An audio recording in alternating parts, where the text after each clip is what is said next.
네, 안녕하십니까. 고려대학교 정보보호대학원의 김승주 교수입니다.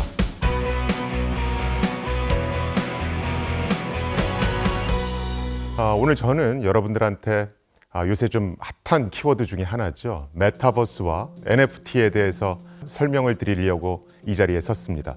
이 NFT, 대체 불가능 토큰이라는 기술을 설명을 드리려면 비트코인과 블록체인 얘기를 안 할 수가 없습니다. 블록체인이 갖는 특징은 딱 네 가지입니다.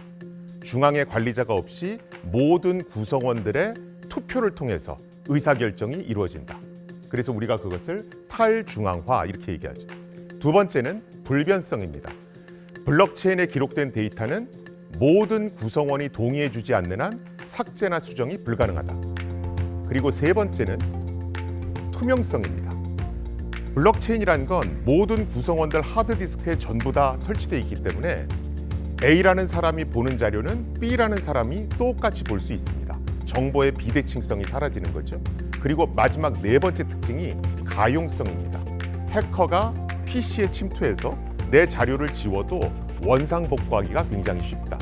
그래서 블록체인이 갖는 특징은 딱 이 네 가지가 전부다. 이렇게 생각하시면 될 것 같습니다.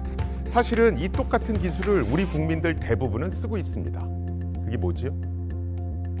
그게 바로 쿠브라고 하는 앱입니다. 그래서 여러분들이 쿠브 앱을 보시면 세계 최초 블록체인 기반 백신 접종 인증 시스템 이렇게 돼 있죠.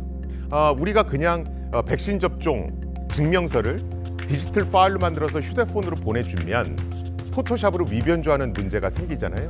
그래서 저 정보를 블록체인에 넣어주고 그걸 필요할 때마다 읽어와서 휴대폰으로 보여주게끔 하는 겁니다.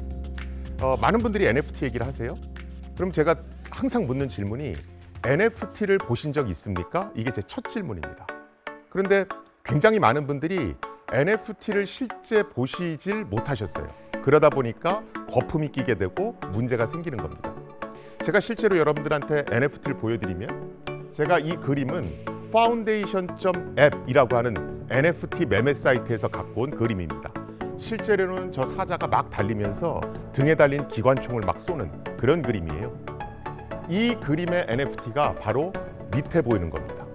보시면 이름 Professor Attack Lion, 그 다음에 Description 해서 그림에 대한 설명이 있고 더글라스 맥아더 리차드 페리는 저 그림을 그린 사람, 소유주 이름입니다.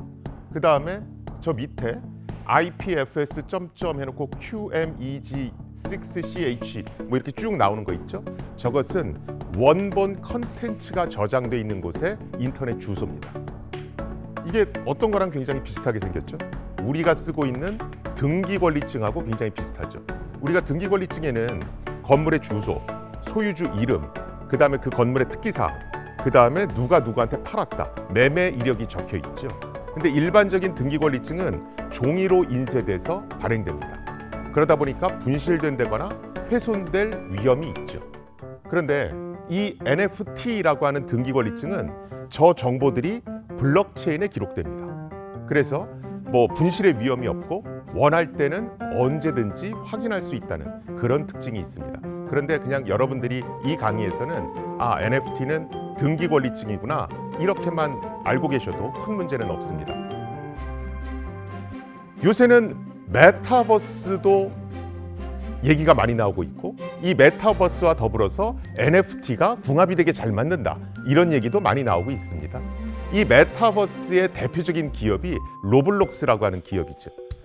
실제로 이 자료는 2020년도 자료인데 2020년 기준으로 로블록스에 매일매일 들어와서 놀다 가는 사람 수, 그 사람 수가 3,260만 명입니다. 저 사람들이 한 번 들어오면 156분, 2시간 30분을 놀다 갑니다.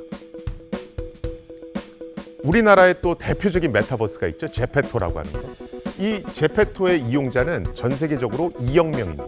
그중에 90%가 해외 이용자입니다. 사실은 우리가 과거에 많이 썼던 싸이월드도 대표적인 메타버스입니다. 그런데 옛날의 싸이월드 같은 메타버스와 지금 히트하고 있는 로블록스 같은 메타버스는 굉장히 중요한 차이가 있습니다. 옛날에 싸이월드에서는 이용자들이 단순한 소비자죠. 그렇죠? 그런데 로블록스에서는 이용자가 생산자이자 소비자입니다. 우리가 프로슈머라고 그러죠. 로블록스에서는 로블록스 스튜디오라는 걸 제공합니다. 저걸 이용하면 컴퓨터를 잘 모르는 사람도 얼마든지 게임을 디자인할 수 있습니다. 이런 게임이 나오는 거죠. 저건 이제 오징어 게임입니다. 그래서 아바타를 이용해서 자꾸 앞으로 나가는 거죠. 이렇게 개인들이 게임을 만들어서 로블록스 홈페이지에 유튜브 동영상 올리듯이 올립니다. 그럼 저걸 클릭해서 게임을 하겠죠. 수수료가 발생하면 로블록스 회사와 게임을 만든 사람이 일정 비율로 나눠 갖게 되는 겁니다. 이런 걸 우리가 프로슈머 생태계 이렇게 얘기하죠. 이런 메타버스 공간에서는, 이런 프로슈머 생태계가 구축되어 있는 공간에서는 굉장히 신경 써야 될 게 있습니다. 그게 뭐냐 하면 짝퉁의 범람을 막는 일입니다. 유튜브를 운영하는 구글이 제일 신경 쓰는 게 뭡니까? 남의 동영상을 함부로 퍼날르는 거죠. 그렇죠? 그렇게 되면 기껏 내가 동영상을 만들었는데 돈은 엉뚱한 사람이 벌잖아요. 그래서 프로슈머 생태계가 붕괴됩니다. 그러면서 사람들이 빠져나가죠. 그렇죠? 그래서 불법 복제물 단속을 굉장히 철저하게 하는 겁니다. 자, 우리가 NFT는 원본하고 복사본을 구별하는 능력이 있다고 그랬죠. 그렇죠? 그리고 현대판 메타버스는 프로슈머 생태계를 얼마나 잘 유지시켜주는 게 중요하다고 그랬습니다. 그래서 NFT와 메타버스가 궁합이 잘 맞는다고 하는 겁니다. 뭐 암호화폐, 블록체인, NFT 관련해서 굉장히 많은 논란이 있습니다.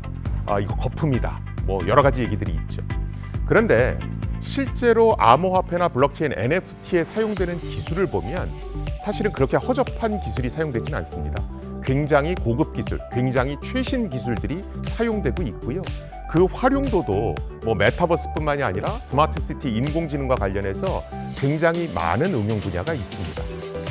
그래서 이 강의를 들으시는 여러분들도 조금 더 NFT나 메타버스, 블록체인에 관심을 갖고 지켜보시면 어떤 좋은 연구도 만드실 수 있고, 아니면 그걸 좋은 어떤 목적으로, 어떤 사회봉사를 목적으로 쓰실 수도 있고, 또 좋은 투자처도 될 수 있지 않을까 싶습니다.